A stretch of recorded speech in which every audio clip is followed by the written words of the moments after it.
Honey, where's the handy cam? It's there somewhere. Somewhere, right. Where? Sony announces the world's smallest camcorder. Dad. The Handycam TR5. You'll take it everywhere because it's so amazingly tiny and light. Honey, quick, the handy cam. Oh, this'll look great. The new Sony Handycam TR5 has all the features of the big ones. It's the smallest way to preserve life's biggest moments. Look, Dad got me mini. Well, I had a little help.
Awesome speed, aerodynamic steel, heart-wrenching tragedy, glorious victory. These are the insider views, close up and very personal. These are the high-performance people who clamor for life on the brink of disaster. The real stories from the source, the men who drive to be the best. These are the champions of the checkered flag.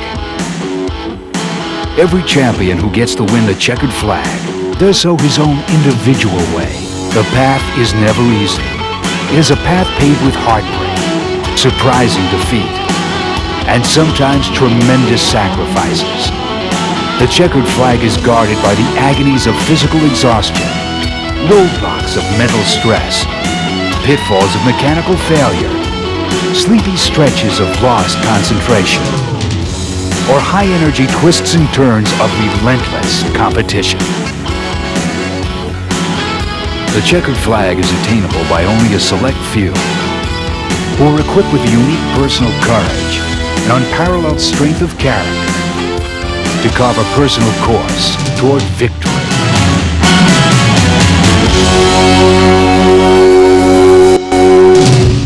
This is Jeff Bodine, one of the Winston Cup's most successful drivers. Why? Because he's a true racing professional. Bodine has won more different kinds of races in more different kinds of cars than many other drivers have ever raced in. He knows he is very good, and in racing, only the exceptional drivers survive to succeed. When you meet Bodine, you're immediately taken by his quiet grace and charm. He stands a little under 6 feet tall, with a slender yet powerful racer's build. This seemingly gentle man can bull a 3,600-pound, 600-horsepower race car through a field of 40 other competitive race cars over a 600-mile race course at an average speed of over 165 miles per hour.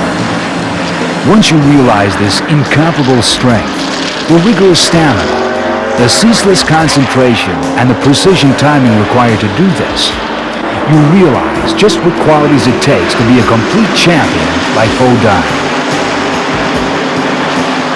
This day, Jeff works on qualifying. In qualifying, the men and cars are in a pressure cooker world that seems about to explode. These cars are so expensive, with hand-built engines prepared so carefully, but still they often fail. They are very like thoroughbred racehorses. These are high-strung machines, tuned for maximum power and performance, and the drivers push them to their limits, and even past their limits. There's a lot of pressure in this business, and it really shows. Probably, maybe I show it more than others. We're all different, but I show it a lot on qualifying day. I take a lot of pride in my qualifying efforts. I like to be fast. I like to be the #1 guy. And so qualifying morning is a pretty tense morning. I walk around thinking a lot. People say, well, smile, what's wrong? Well, I have trouble smiling and thinking at the same time. So I walk around with a straight face, and people say, well, maybe he's mad. What's wrong with him today? He's got up on the wrong side of the bed. It's just that I'm thinking, I'm concentrating. And you have to put 100% concentration into what you're going to do, and that's drive that race car. But we don't only concentrate about driving, we have to concentrate about, do we have the right springs in the car? Is the gear ratio right?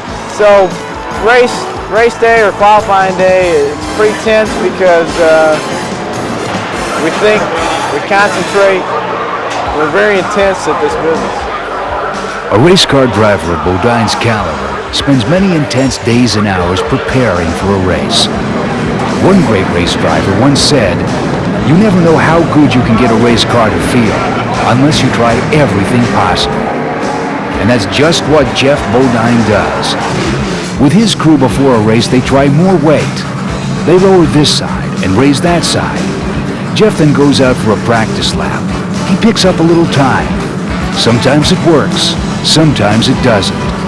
His crew changes the springs or adjusts the chassis, making the car handle tighter or looser on the track.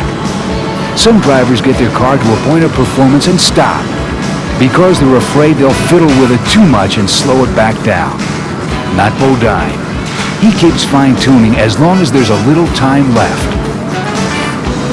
You practice for a number of reasons. One, to check your car out, check your engine out, and then to fine-tune your setup. And then as a driver, you're sitting in a seat feeling all this. You have to relate what you feel, what you know, what you can tell by the car to your crew to make adjustments if they need to be. You look at your stop clock, see how fast you're going. But the bottom line is the driver is the one that tells everyone we're okay, we're not okay. We need to try this, let's not. Practice, just lap time, track time is I think important to a driver because you're always trying to make adjustments with the car and with yourself, with your driving style that suits the track, the car, the setup, the weather conditions, whatever it might be. So the more you practice doing that, the better you should get. Now, it doesn't always relate that way. Some drivers just reach a level and that's where they go. I'm the kind of guy where I'm trying to move up the levels all the time. I put those goals in front of me to do better, to go faster. And the fast guys do that. Famous racing journalist Ken Purdy says that the full terror and the full reward of this incredible game is given only to those who bring to the car the talent honed by obsessive practice, great skill, relentless competitiveness, and a high intelligence with extreme sensitivity. When a race starts, when you crank that thing up and you take the green flag, you're worried, you're concerned about staying out of trouble. Because that's one time when things happen, a lot of things can happen. So you're really thinking, concentrating on watching everyone and make sure nobody spins out in front of you. So then you get through that segment of the race, then you start thinking about, well, how good am I going? What's the car doing? You're always trying to figure out what your car is doing, how well it's doing, what kind of adjustments you might need to make on a pit stop. Tell the crew, get ready, let's change this or try that. So you're always thinking about the car, the handling, track conditions, your competition, and then you've got to drive this thing. Then you've got to steer it, you've got to work the pedals, the gas, the brake. You find a groove on the track that suits your car best. And then if you ever get into a battle with somebody, now you're thinking about how to pass them. I mean, can you imagine how many things you have to think about in one lap? Thousands of decisions you make out here. And you can't call a timeout. You can't say, whoa, let's stop. Now let's regroup. I made a mistake. Let's try it over. Once you commit yourself, that's where you go. That's where you're headed. No turning back. Things happen so fast on a racetrack. Inside that race car, you don't have much time to think.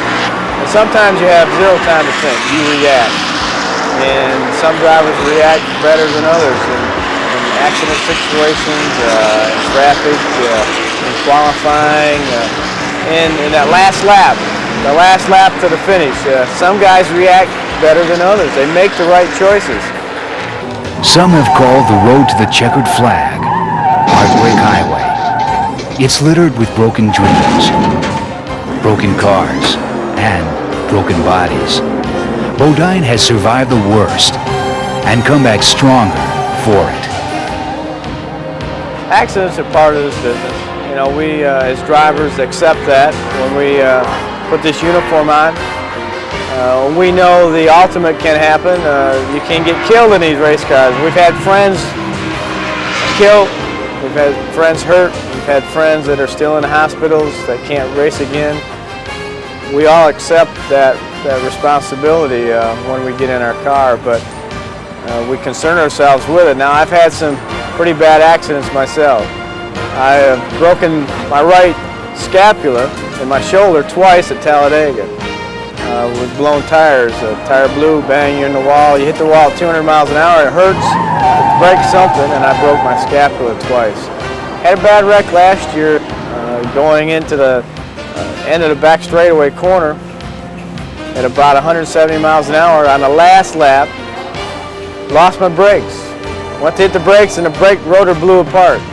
So I entered this corner that is normally taken probably around 70 or 80 miles an hour at about 150 miles an hour.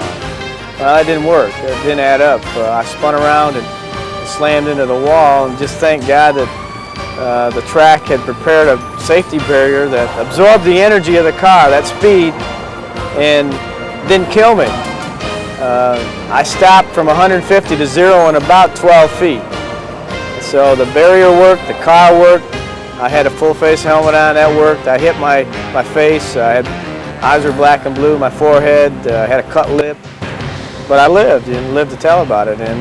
But that was probably the scariest accident I've ever had, because I had time to think up there, to think about the consequences, to tell myself, Bodine, you're going to get hurt this time. Just thank God I didn't. Richard Petty, the king of stock car racing. Darrell Waltrip, Dale Earnhardt, Bill Elliott, Mark Martin, Buddy Baker, Davey Allison. The field of competitors that Bodine must battle is unstoppable. But there are competitors out there that Bodine has some special feelings for. I don't have a competitive feeling towards Brett. So when he started racing Winston Cup, when he started racing out there on the track with me, I had a problem. I said, I can't, I don't feel right racing against my little brother. I don't want to beat him, to make him feel bad. And I really had to deal with that problem. And of course, now that he's won a race, now that he has a great team that he's with, now that he whips me every once in a while in qualifying, that feeling's going away. Now I've got to go after my little brother and get him. But he never had a problem trying to beat his big brother. He thought that was a kick.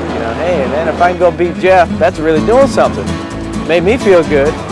But and it gave him some inspiration, some desire to go out there and do better.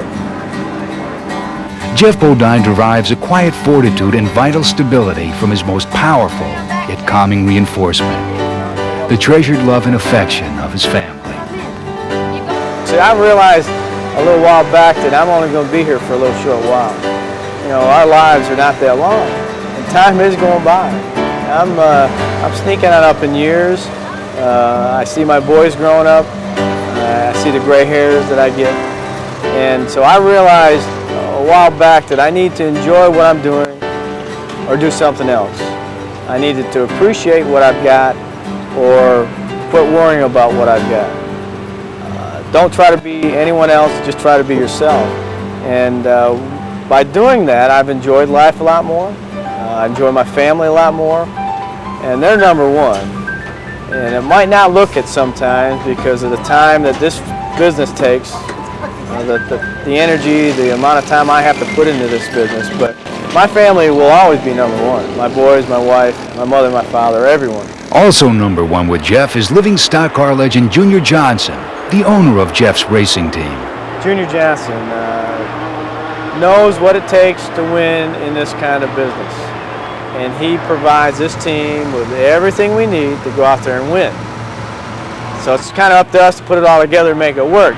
But he provides us with the sponsorship, with the people, with the finances, with the equipment that we need to go out here and perform well. So you can't ask for anything more than that. With a long string of spectacular victories, Bodine's career has had many high points. You know, I'll have to say there's two moments in my career, in my Winston Cup career, that will always be special. I mean, every time you win, every time you succeed, every pole you win, every lap you lead is great, and you remember most of that.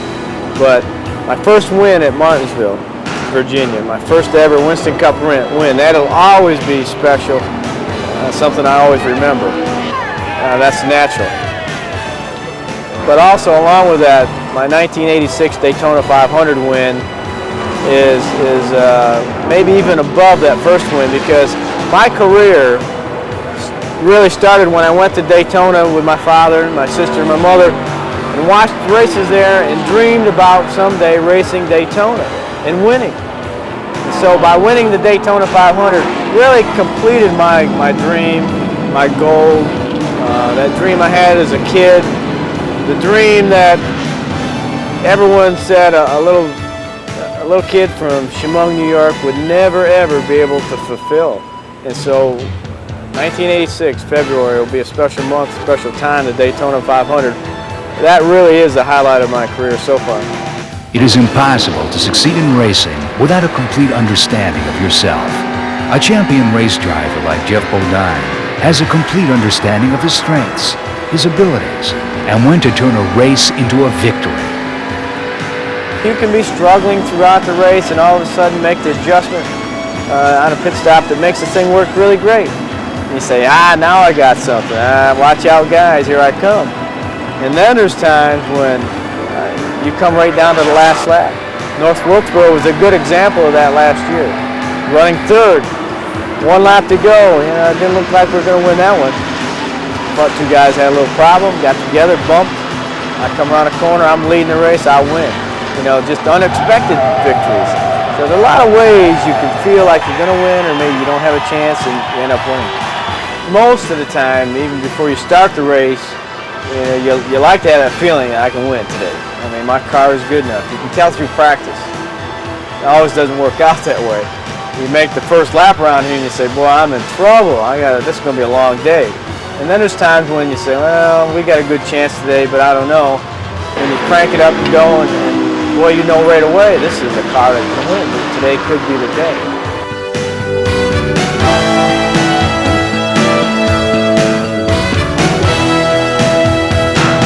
The checkered flag has touched the fortunes of a young driver named Greg Sachs. Sachs has traveled a bumpy road to racing recognition. There have been several rough starts, beginning with a self-sponsored family endeavor. Well, it's been a rocky road, It's been kind of like trying to get to that top of the ladder and falling down a rung every other year. Started out in '83 with a self-sponsored family endeavor with my dad and brother, where we come down here, we bought a bunch of cars and raced 4 or 5 races in 1983. Then I ran a full schedule in '84. Greg stunned the racing world as a research and development driver for the Bobby Allison team.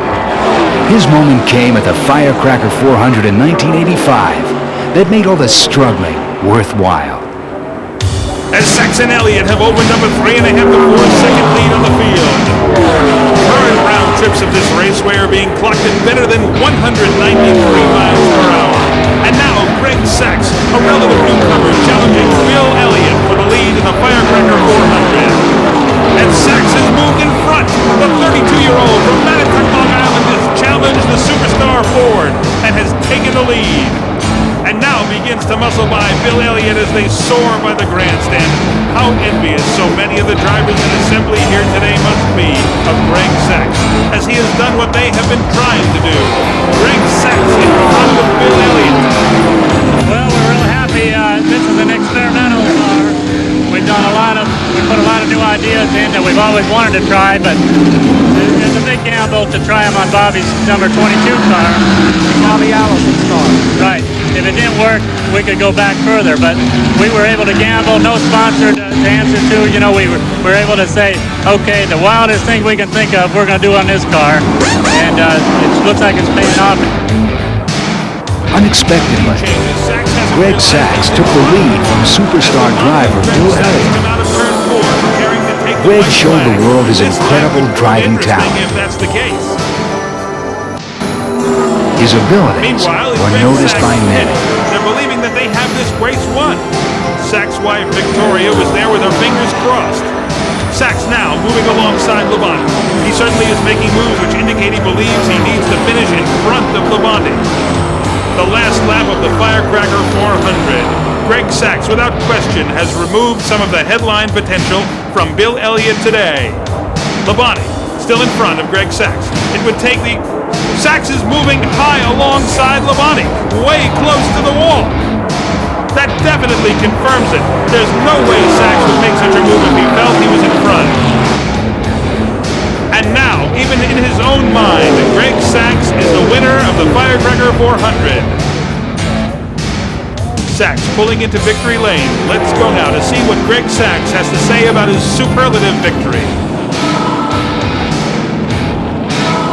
Well, we felt like we had a slight chance at him all day long. In the middle of the race, when I run in his draft, I was comfortable there. We were just looking to watch him out, not show him what we had. I'm sure he wasn't showing us all he had. So we were looking to make it a run down to the wire. All right, your car carries no sponsorship of any kind. It's said to contain a lot of secret speed ideas. What might be some of them now that you've used them to win? Are you kidding me, Sam?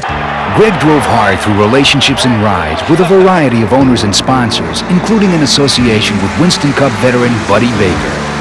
But finally, some serious recognition came to Sachs.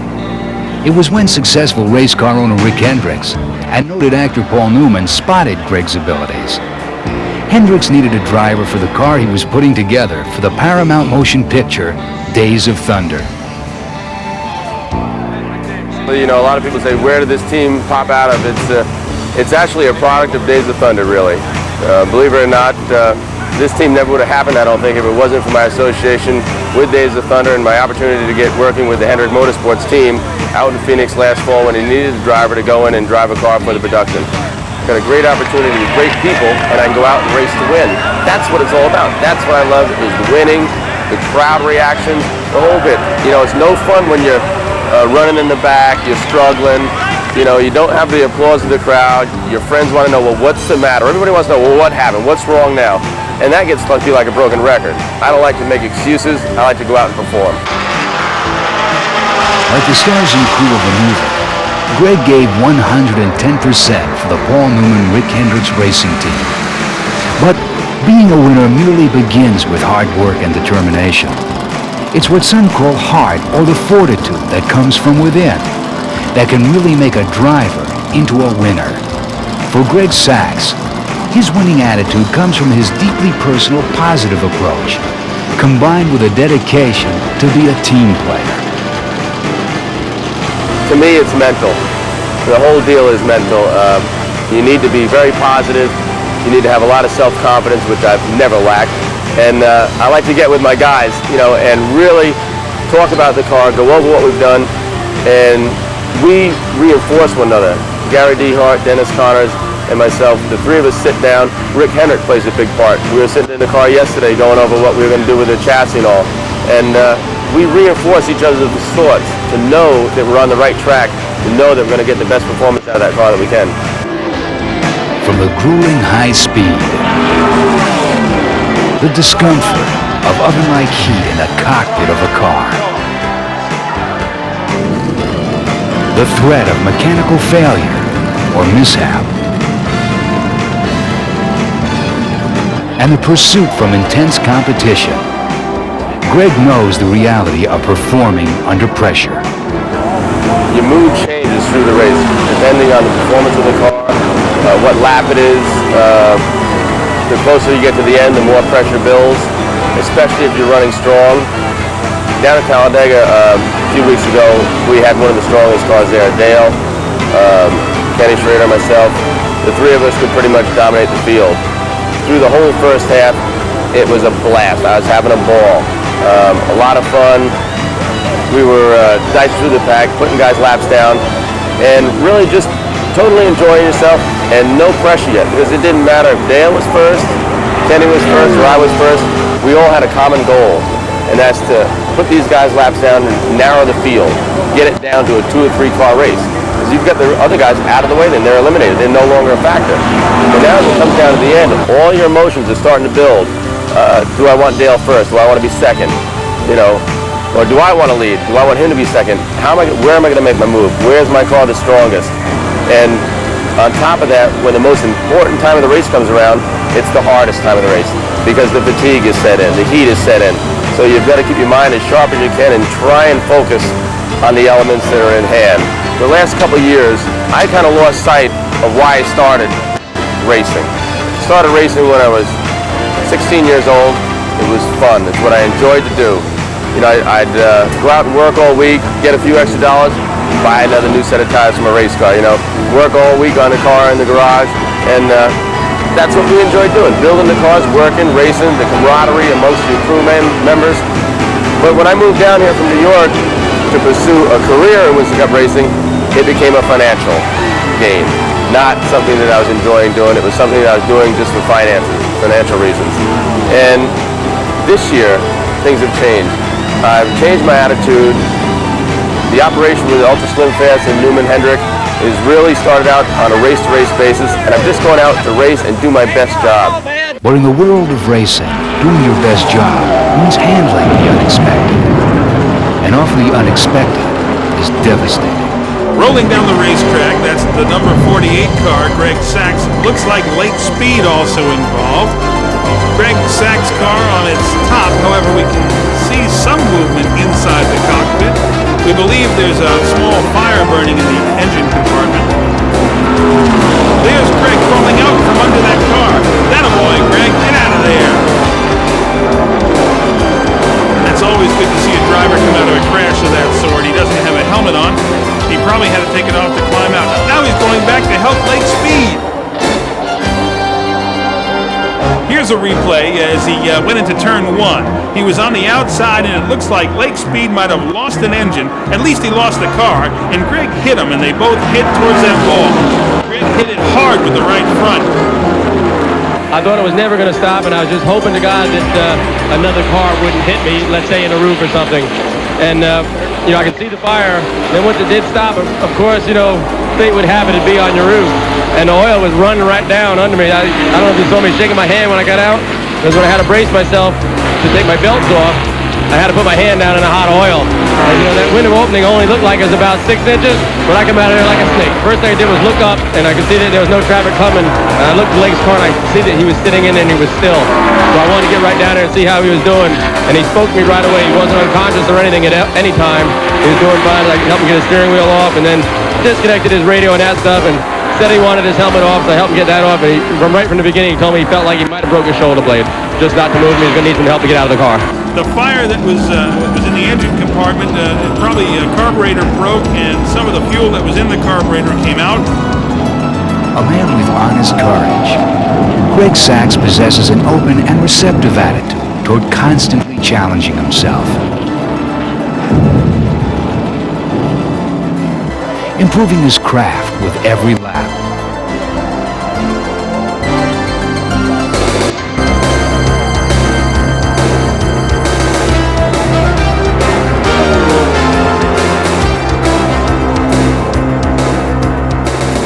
Growing stronger with every straightaway.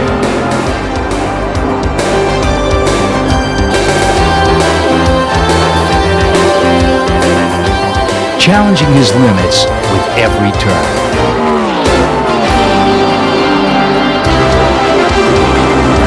See, when we come out to a track, I like to say that I'm going out and I'm racing to win every day. I come to the track with the idea to win. You need to take the best you can for that day. If your car's capable, I'm going all the way. I'm taking every chance I can to win that race. I don't like to make excuses. I like to go out and perform. Greg Sachs is a winner in every race he runs. His spirit soars when he's driving. His mind logs experience after experience, race smarts and cunning. With each race, he bolsters his ability and strengthens his team's qualities to evolve into a true champion of the checkered flag.